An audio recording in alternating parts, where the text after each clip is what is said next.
So hi guys, welcome back to my channel. आज हम start करने वाले हैं बायोलॉजी में एक सबसे इंपॉर्टेंट चैप्टर जिसे हम कहते हैं प्रोटिस्टा। हमने ऑलरेडी इस पर काफ़ी वीडियो अपलोड कर दिए हैं, लेकिन इसमें कुछ इंपॉर्टेंट टर्म्स और उनकी कैटेगरीज बाकी थी, तो हम उनको आज कंप्लीट करने वाले हैं इस एक ही वीडियो लेक्चर में। तो सबसे पहले हमने जैसे बात की थी प्रोटिस्टा क्या होता है, तो आप सभी को पता है कि हमारा जो प्रोटिस्टा है ये यूनिसेलुलर होता है। फिर हमने उसके बाद बात की थी प्रोटिस्टा की कैटेगरी भी होती है।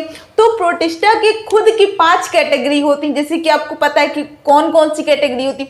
पहली हमारी होती है क्राइजोफाइट, दूसरी होती है डायनोफ्लैजिलेट, तीसरी होती है हमारा यूग्लिनोइड्स, और फोर्थ जो होता है वो होता है slime moulds, then last one is protozoans. तो ये 5 कैटेगरी होती हैं किसकी, प्रोटिस्टा की। और इन सभी 5 कैटेगरी के बारे में हम अच्छे से पढ़ेंगे इस एक ही वीडियो लेक्चर में, तो प्लीज वीडियो में बने रहिएगा। So thanks for watching. अब हम लोग स्टार्ट करते हैं। सो जैसे कि आप लोग जानते हैं कि प्रोटिस्टा एक बहुत ही इम्पॉर्टेंट टॉपिक है हमारे लिए, तो स्टार्ट करते हैं प्रोटिस्टा के बारे में। देखिए प्रोटिस्टा है क्या, इसकी इम्पोर्टेंस क्या है, हम इसको क्यों पढ़ते हैं, तो सब जानेंगे इसी वीडियो में। तो चलिए स्टार्ट करते हैं। देखिए प्रोटिस्टा ये एक यूनिसेलुलर ऑर्गेनिज्म है। प्रोटिस्टा क्या है, मतलब जो हमारा ये प्रोटिस्टा है ये हमारा यूनिसेलुलर ऑर्गेनिज्म है। कौन सा ऑर्गेनिज्म, यूनिसेलुलर ऑर्गेनिज्म। जैसे कि आप लोग जानते हैं कि ऑर्गेनिज्म के 2 टाइप होते हैं। ऑर्गेनिज्म के कितने टाइप होते हैं, ऑर्गेनिज्म के 2 टाइप होते हैं। एक होता है हमारा यूनिसेलुलर ऑर्गेनिज्म और दूसरा होता है हमारा मल्टीसेलुलर ऑर्गेनिज्म। अब देखिए यूनिसेलुलर ऑर्गेनिज्म और मल्टीसेलुलर ऑर्गेनिज्म, हम बेसिकली बात कर रहे हैं यहाँ पर प्रोटिस्टा के बारे में। तो ये प्रोटिस्टा जो होता है ये यूनिसेलुलर ऑर्गेनिज्म है, और आप लोग अच्छे से जानते हैं कि प्रोटिस्टा यूनिसेलुलर ऑर्गेनिज्म है। तो हमें ये पता होना चाहिए कि यूनिसेलुलर और मल्टीसेलुलर ऑर्गेनिज्म में डिफरेंस क्या होता है। हमें ऑर्गेनिज्म के बारे में यहाँ पता होना चाहिए। देखिए ऑर्गेनिज्म वो होते हैं, देखिए organism is made up of 1 और 2 और मोर सेल। अब देखिए हमारे ऑर्गेनिज्म 2 पार्ट के होते हैं, एक होता है यूनिसेलुलर ऑर्गेनिज्म, दूसरा होता है मल्टीसेलुलर ऑर्गेनिज्म। तो यूनिसेलुलर ऑर्गेनिज्म हमारा जो होता है वो सिंगल सेल से मिलकर बना होता है, और जो मल्टीसेलुलर ऑर्गेनिज्म होता है वो 2 या 2 से ज़्यादा सेल से मिलकर बनता है। सो आई होप कि आपको ये चीज़ समझ में आ रही होगी। देखिए अब इसके बाद अब हम जैसे कि जानते हैं कि प्रोटिस्टा हमारा यूनिसेलुलर ऑर्गेनिज्म है, और ये बहुत केसेस में कैसे पाया जाता है, फ्रीली पाया जाता है, और ये कभी कभी मतलब इकट्ठे हो जाते हैं in the form of colonies. अब देखिए कोई चीज़ अगर बहुत ही ज़्यादा स्मॉल होती है तो वो हमें सिंगल विजिबल नहीं होती, लेकिन जब वो फॉर्म ऑफ कॉलोनीज में प्रेजेंट होती है तो हम उसको ईजिली देख पाते हैं विथ अवर नेक्ड आइज। लेकिन अगर एक सिंगल प्रोटिस्टा आपको दिया जाए तो आप उसको देख ही नहीं पाएंगे अपने नेक्ड आइज से। तो उसके बाद देखिए प्रोटिस्टा क्या होता है, यूकैरियोटिक होती है। Protista eukaryotic. अब यहाँ पर फिर एक इंपॉर्टेंट है कि यूकैरियोटिक और प्रोकैरियोटिक क्या होता है। देखिए यूकैरियोटिक वो होते हैं जिनमें न्यूक्लियस प्रॉपर होता है। हमारे अंदर न्यूक्लियस क्या है, प्रॉपर। यूकैरियोटिक जैसे कि हम ह्यूमन बींग्स हैं, ह्यूमन बींग्स के अंदर जो है प्रॉपर सेल पाई जाती है, लेकिन जो प्रोकैरियोटिक होते हैं उनके अंदर प्रॉपर न्यूक्लियस नहीं होता है।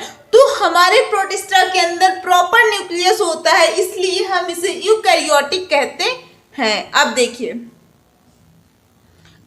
इसको हम लोग यूकैरियोटिक इसलिए कहते हैं क्योंकि इनका न्यूक्लियस वेल डिफाइन है। और उसके बाद देखिए और इनके सेल के अंदर प्रॉपर माइटोकॉन्ड्रिया है, एंडोप्लाज्मिक रेटिकुलम है, गोल्गी अपैरेटस है, सारे के सारे सेल ऑर्गेनेलिस इनके अंदर प्रॉपर है क्योंकि ये यूकैरियोटिक है। फिर देखिए जो प्रोटिस्टा है, प्रोटिस्टा हमारा माइक्रोस्कोपिक है। प्रोटिस्टा क्या है, माइक्रोस्कोपिक है। और उसके बाद देखिए प्रोटिस्टा हमारा माइक्रोस्कोपिक है, हम इसे अपने नेक्ड आई से नॉर्मली नहीं देख सकते क्योंकि ये हमें विजिबल नहीं होगा। प्रोटिस्टा हमें ज़्यादातर पानी में मिलते हैं, फ्रेश वाटर में भी मिलते हैं, लाइक सॉल्ट वाटर में मिलते हैं, लाइक सी, ओशियन, इनमें सब में पाए जाते हैं। अब यहाँ बेसिकली जिस चीज़ के बारे में बात करने वाले हैं वो हमारा है प्रोटिस्टा की कैटेगरी। तो देखिए प्रोटिस्टा की कैटेगरी कितनी होती है वो सब हम आज अच्छे से जानेंगे। देखिए प्रोटिस्टा, तो यहाँ पर हमारा बेसिक आता है कैटेगरी ऑफ प्रोटिस्टा। तो देखिए there are 5 categories of protista. कितनी कैटेगरी होती है? 5। तो पहला हमारा क्या होता है? पहला हमारा होता है क्राइजोफाइट्स।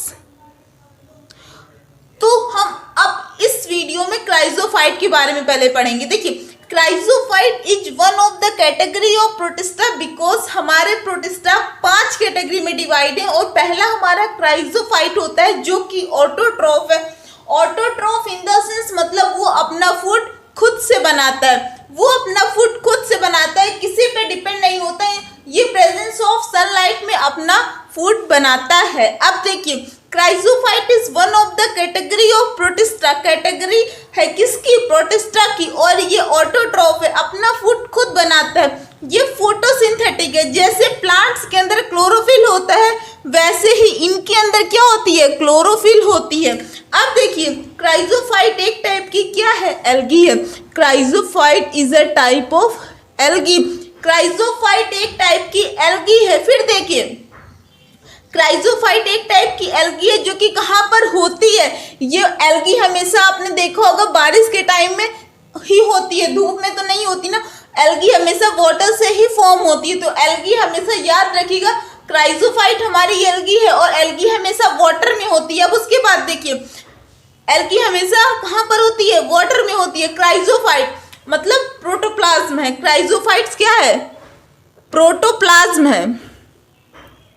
Chrysophytes protoplasm. उसके बाद प्रोटोप्लाज्म मतलब क्या होता है? देखिए जो हमारा क्राइजोफाइट्स है वो क्या है? वो फाइटोप्लैंटन। देखिए सॉरी फाइटोप्लैंटन। क्राइजोफाइट्स हमारा फाइटोप्लैंटन है। फाइटोप्लैंटन का मतलब क्या होता है? देखिए अगर हम वर्ल्ड फाइटो को लें तो फाइटो का मतलब हमें पता चलता है वो प्लांट जैसा दिखता है, मतलब प्लांट लाइक। और अगर हम प्लैंटन की बात करें तो इसका मतलब ये होता है कि हाँ वो फ्रीली मूव कर पा रहा है अपने अकॉर्डिंग, मतलब जो फ्रीली मूव करता है। तो phytoplankton plant like freely move करने वाले हैं। अब देखिए फाइटोप्लैंटन ये क्या है? ये भी एल्गी है और ये आते हैं प्रोटिस्टा की ही कैटेगरी में, लेकिन प्लांट लाइक होते हैं और फ्रीली जो है वो फ्लोट नहीं करते हैं, फोटोसिंथेटिक करते हैं, अपना फूड खुद बनाते हैं। दुनिया में जो 50% ऑक्सीजन है ना ये क्राइजोफाइट की वजह से है। दुनिया में 50% ऑक्सीजन किसकी वजह से है? इस क्राइजोफाइट की वजह से है। हम ऑक्सीजन लेते हैं किसकी वजह से? रिस्पिरेटरी सिस्टम की वजह से, हमें पता है। लेकिन 50% ये हमें O2 कहाँ से मिल पा रही है? तो ये हमें जो मिल पा रही है वो हमें क्राइजोफाइट की वजह से मिल पा रही होगी। तो जैसे कि आपको ये चीज़ पहले कभी पता नहीं रही होगी कि हाँ हमें 50% ऑक्सीजन कहाँ से मिलती, वो हमें क्राइजोफाइट से मिलती होगी, आपको आज पता चल। अब उसके बाद देखिए अब अगर हम बात करें कि क्राइजोफाइट की भी कैटेगरी होती है। देखिए आपको हम एक फ्लो चार्ट में बताते हैं कि जो हमारा प्रोटिस्टा होता है वो कैसे, पूरा प्रोटिस्टा की पूरी फॉर्मेशन कैसे, प्रोटिस्टा के बारे में है क्या। देखिए ये जो प्रोटिस्टा है ये यूनिसेलुलर ऑर्गेनिज्म। उसके बाद प्रोटिस्टा की ही खुद की 5 कैटेगरी हैं। प्रोटिस्टा की ही खुद की 5 कैटेगरी हैं। तो पहला हमारा है क्राइजोफाइट्स, दूसरा हमारा क्या है? डाइनोफ्लैजिलेट्स है, तीसरा हमारा क्या है? यूग्लिनोइड्स है, उसके बाद चौथा हमारा क्या है? वो स्लाइम मोल्ड्स है, पांचवा हमारा क्या है? वो प्रोटोजोअन्स है। उसके बाद हमारा ये जो 5 टाइप के हो चुके हैं, उसके बाद देखिए ये 5 टाइप के हो गए, आपने अच्छे से देख लिया। अब उसके बाद जो हमारा क्राइजोफाइट है उसकी भी खुद की 2 कैटेगरी हैं, मतलब there are 2 categories of the chrysophyte. कौन कौन सा? डायटम्स और दूसरा डिस्मिड्स। डिस्मिड्स को गाइस हम लोग क्या कहते हैं? गोल्डन एल्गी भी कहते हैं। डिस्मिड्स को हम क्या कहते हैं? गोल्डन एल्गी कहते हैं। अब देखिए डायटम्स क्या होता है, डिस्मिड्स क्या होता है, ये सब होते क्या? देखिए जो हमारे ये डायटम्स है ये यूनिसेलुलर है। ये क्या है? यूनिसेलुलर है बिकॉज सारे के सारे प्रोटिस्टा ही जब यूनिसेलुलर है तो ये क्या है कि ये मल्टीसेलुलर हो ही नहीं सकता, इसलिए डायटम्स पे यूनिसेलुलर बिकॉज सारे प्रोटिस्टा यूनिसेलुलर है। अब उसके बाद ये यूनिसेलुलर एल्गी ही है। फिर फाइटोप्लैंक्टन मतलब प्लांट लाइक है। आपने अभी पहले देखा था कि फाइटोप्लैंक्टन मतलब क्या होता है? Phytoplankton plant like freely move करने वाले ऑर्गेनिज्म है। उसके बाद देखिए एल्गी कह सकते हैं। उसके बाद डायटम्स की सेल वॉल सिलिया से मिलकर बनी होती, जो कि बहुत ही ज्यादा स्ट्रांग होती है। इसकी सेल वॉल किससे मिलकर बनी होती है? सिलिया से, जो कि बहुत ही ज्यादा क्या होती है? जो कि बहुत ही ज्यादा स्ट्रांग होती है, हम उसे तोड़ ही नहीं सकते, इनकी सेल वॉल डिस्ट्रॉय नहीं होती। उसके बाद पानी के नीचे इनकी सेल वॉल डिपॉजिट होना स्टार्ट हो जाती है, और जब सेल वॉल डिपॉजिट हो जाती है तो इन्हें हम क्या कहते हैं? डायमेटेशियस अर्थ कहते हैं। सेल वॉल डिपॉजिट होती हैं तब हम इन्हें क्या कहते हैं? डायएटमेशियस अर्थ कहते हैं। डायटम्स एक बहुत ही ज्यादा चीफ प्रोड्यूसर है, किसके लिए? ओशियन में। ओशियन देखिए, हमने वर्ड यहाँ पर ओशियन का यूज किया। देखिए ओशियन इसलिए यूज किया क्योंकि ओशियन में पहले देखिए पूरा प्रोसेस देखिए, जो हमारा ओशियन होता है, ओशियन में हमारे जो फिश वगैरह रहती हैं, फिश रहती हैं। और आपको एक चीज और पता होना चाहिए, ओशियन में रहता है क्या है? वाटर रहता है। अब आपको पता है एल्गी कहाँ पर होता है? वाटर में होता है। एल्गी कहाँ पर होता है? वाटर में होता है। और हमारी प्रोटिस्टा क्या है? एल्गी है। हमारी प्रोटिस्टा क्या है? एल्गी है। और प्रोटिस्टा की कैटेगरी क्या है? क्राइजोफाइट भी है। क्राइजोफाइट की दो कैटेगरी है, कौन कौन सी? डायटम्स है और डिस्मिट्स है। डायटम्स क्या है? कैटेगरी ऑफ क्राइजोफाइट है, और ये एल्गी है। तो ये एल्गी पाई जाती है हमारे ओशियन में, जिसको फिश खाती है। उसके बाद इसीलिए ये हमारा चीफ फूड प्रोड्यूसर है। कहाँ का? ओशियन का। सारे एनिमल जो वाटर में रहते हैं वो डायटम्स को ही खाते हैं। डायटम्स एल्गी है। अब देखिए दूसरा हमारा डेस्मिट्स, ये क्या होता है? ये गोल्डन एल्गी है। ये भी एल्गी गोल्ड है, लेकिन गोल्डन है। गोल्डन कलर का फॉर्म होता है, जैसे कि आप ब्राउन और येलो को मिक्स करो, समथिंग लाइक गोल्डन रेडी होता है। इसके बारे में हमको यहाँ जानना कि इंपॉर्टेंट नहीं, लेकिन इतना जानना इंपॉर्टेंट है कि हाँ वो गोल्डन कलर का होता है। अब देखिए, अब जो हमारा नेक्स्ट टाइप है वो हमारा क्या है? वो हमारा डाइनोफ्लैजिलेट्स है। डाइनोफ्लैजिलेट्स क्या होता है? ये कैटेगरी है, किसकी कैटेगरी है? डायनोफ्लैजिलेट्स हमारी कैटेगरी ऑफ प्रोटिस्टा है। डायनोफ्लैजिलेट्स प्रोटिस्टा की कैटेगरी है। ये भी अपना फूड खुद बनाती है, किसी पे डिपेंड नहीं होती है। अब देखिए इनके पास भी क्लोरोफिल है। ऑब्वियस सी बात है, अगर वो खुद से फूड बनाते हैं तो उनके पास क्लोरोफिल ही होगा। डाइनोफ्लैजिलेट्स ये भी एल्गी ही है, और डाइनोफ्लैजिलेट्स यूनिसेलुलर है। डाइनोफ्लैजिलेट्स क्या है? यूनिसेलुलर। उसके बाद देखिए डाइनोफ्लैजिलेट्स यूनिसेलुलर है, और ये बहुत ही ज्यादा कलरफुल है। आपने देखा होगा मूवीज वगैरह में, कहीं भी आपने देखा होगा तो आपको ये पता होगा, रात के टाइम पर कहीं कहीं पर जो सी होती है वो चमकती है। चमकती क्यों है? क्योंकि उसमें तरह तरह के हमें कलर्स दिखते हैं। देखिए आप पूरे प्रोसेस को समझिए। उसमें हमने देखा होगा कि हाँ उसका कलर रेड होता है, ग्रीन होता है, ब्लू होता है, येलो होता है, ब्राउन होता है। इन कलर में जब हम सी को चमकते हुए देखते हैं तो हमें पता तो नहीं होता ये क्या है, लेकिन ये देखिए बायोलॉजी में आता है। उसके बाद सी वाटर जब रात को चमकता है, like blue in colour, green in colour, और वो चमक डाइनोफ्लैजिलेट्स की वजह से होती है। किसकी वजह से होती है वो चमक? डाइनोफ्लैजिलेट्स की वजह से वो चमक होती है। अब उसके बाद देखिए इन कलर्स की वो चमकते। अब उसके बाद देखिए डाइनोफ्लैजिलेट्स क्या है? एल्गी ही है, जो कि कलरफुल एल्गी। डाइनोफ्लैजिलेट्स को आप सिंपल से शॉर्ट में याद कर लीजिए, ये हमारी कलरफुल एल्गी है। अब उसके बाद देखिए protista. Protista play an important role in food chain. Protista आपने देखा एक बहुत ही ज्यादा इंपॉर्टेंट रोल प्ले करता है हमारे फूड चेन में। उसके बाद देखिए 50 से ज्यादा इकोसिस्टम प्रोटिस्टा पे डिपेंड है। हम सब प्रोटिस्टा पे डिपेंड है। हमें ऑक्सीजन भी किसकी वजह से मिल पा रहा है? कहीं ना कहीं क्राइजोफाइट से मिला। क्राइजोफाइट्स प्रोटिस्टा ही तो है, प्रोटिस्टा की तो कैटेगरी है। अब उसके बाद देखिए डाइनोफ्लैजिलेट्स जो होता है उनकी सेल वॉल किनसे बनी होती है? डाइनोफ्लैजिलेट्स की सेल वॉल किनसे बनी होती है? तो ये क्वेश्चन पूछा जाता है। The cell wall of dinoflagellates is made up of cellulose. Cellulose की प्लेट से, प्लेट ऑफ सेल्यूलोज, सेल्यूलोज की प्लेट से हमारी डाइनोफ्लैजिलेट्स की सेल वॉल मिलके बनी होती है। Dinoflagellates still cellulose plants on the plant मतलब सेल वॉल। अब उसके बाद देखिए डाइनोफ्लैजिलेट्स, अगर हम डाइनोफ्लैजिलेट्स को स्ट्रक्चर में डिफाइन करें तो इसमें दो फ्लैजिला होते हैं। फ्लैजिला देखिए ऐसे, एक शॉर्ट होता है, एक लॉन्ग होता है, लेकिन फ्लैजिला मेनली मूवमेंट में ही हेल्प करता है। अब उसके बाद जो रेड कलर के, आपने देखा होगा वर्ड, आपने रेड टाइड सुना होगा, बचपन में जीके की बुक में सुना होगा, एसएससी की बुक में सुना होगा, ज्योग्राफी में सुना होगा।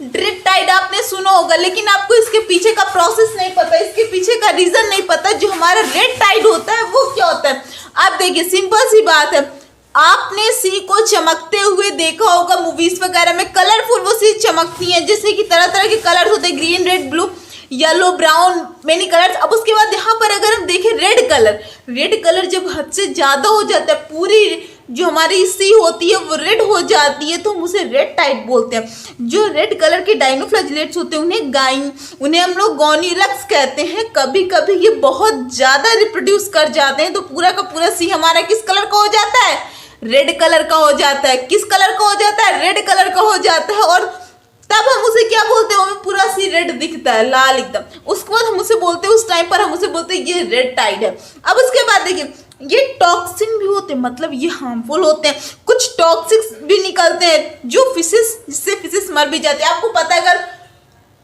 सी मतलब कि अगर एज अ सिंपल मतलब कलर में अगर ऐसे ही चमकेगी तो हाँ वो ठीक है, लेकिन अगर पूरा का पूरा रेड में हो जाएगी तो ये टॉक्सिन भी होता है, और इससे सी मतलब सी में जितने भी एनिमल्स प्रेजेंट होंगे फिशेस वगैरह उनकी डेथ हो जाती है। अब देखिए क्योंकि ये हार्मफुल होते हैं। अब उसके बाद देखिए गॉनिलक्स क्या होता है, गॉनिलक्स जो होता है, गॉनिलक्स की वजह से ही रेड टाइड होता है। किसकी वजह से रेड टाइड होता है, तो ये गॉनिलक्स की वजह से हमारा रेड टाइड होता है। अब उसके बाद देखिए जो गॉनिलक्स की वजह से रेड टाइड होता है, और ये डायनोफ्लैजिलेट्स है जो कि टॉक्सिन प्रोड्यूस करता है, जो एक्वेटिक लाइफ के लिए क्या है, डेंजर है। क्या है, एक्वेटिक लाइफ के लिए डेंजर है। अब उसके बाद देखिए हमने जैसे कि कवर किया किसके किसके बारे में, डायनोफ्लैजिलेट्स के बारे में, क्राइजोफाइट्स के बारे में, उसी तरह अब हम पढ़ेंगे किसके बारे में, यूग्लिनोइड्स के बारे में। तो यूग्लिनोइड्स क्या होता है, तो देखिए यूग्लिनोइड्स हमारा जो होता है ये प्रोटिस्टा की थर्ड कैटेगरी है।